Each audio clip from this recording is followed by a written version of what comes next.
আমরা সরকারকে বলবো, বাংলাদেশে মুজিব সংগঠন, মুজিব সংবিধানের পাহারাদার হবেন না, জনগণের সংবিধানের পাহারাদার হন।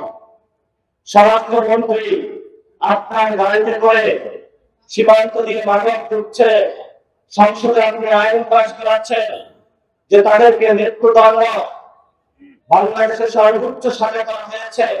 তাহলে যারা আজকে মাদক নিয়ে আপনার স্বরাষ্ট্র মন্ত্রণালয়ের গাড়িতে করে মাদক নিয়ে ইয়াবা নিয়ে ধরা দিল, তাদের বিষয়ে আপনার সুস্পষ্ট আমরা বক্তব্য চাই।